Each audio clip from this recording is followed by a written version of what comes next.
Oria English Language Program Lesson 34th څلوردېرشم درس 34 Verb یا فعل.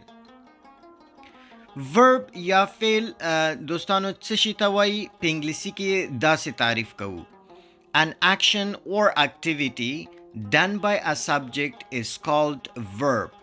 هر هغه کار یا عمل چې د فاعل په واسطه سرته رسیږي هغه ته فعل وایي. هر کار یا عملی که توسط یک فاعل اجرا می شود آن را فعل می گوید. نو راځئ چې په مثالونو کې وګورو چې فعل څه ته وایي. بیاین که در مثال ها ببینیم که فعل چی را می گوید.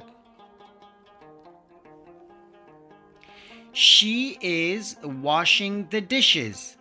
She is washing the dishes. هغه لوښي وینځي. او ظرف ها را می شوید. په دې جمله کې موږ تاسو ګورو فاعل موږ په تیره ویډیو کې زده کړی و. شي د عمل کوونکی ده.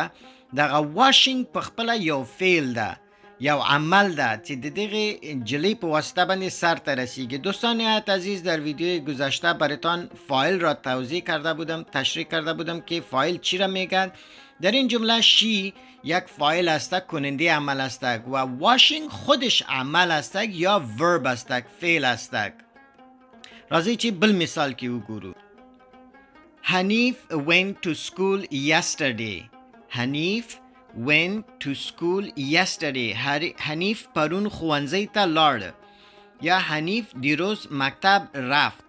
په دې جمله کې دوستانو ګورو چې حنیف سبجیکت ده یا فاعل ده، د عمل کوونکی ده، او دغه went تګ چې دغه تګ چا کړی و، د تګ څنګه سوی و، د تګ په خپله یو فعل ده، ورب ده. په انګلیسي کې ورته ورب وایو، موږ تاسو ورته فعل وایو. دوستان عزیز، در این جمله ما شما میبینیم که حنیف went to school. حنیف خودش فاعل است، کننده عمل است، ولی went که حالت دوم گو است، رفتن است، یک فعل است که توسط حنیف اجرا شده. پس went چی است؟ یک فعل است یا verb.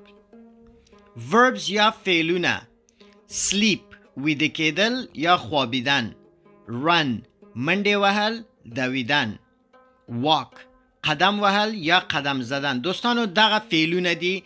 اینها دوستای عزیز فعل هستند که توسط یک فاعل اجرا می شود. نو تاسو څخه هیله کوم چې په کامنت کې داسې جملې ولیکئ چې په هغې کې فعل وي او د فعل مثالونه را سره شریک کړئ.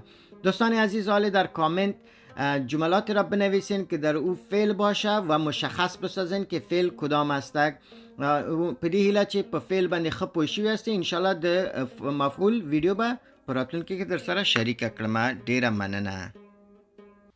ستاسو له توجه څخه نړۍ مننه.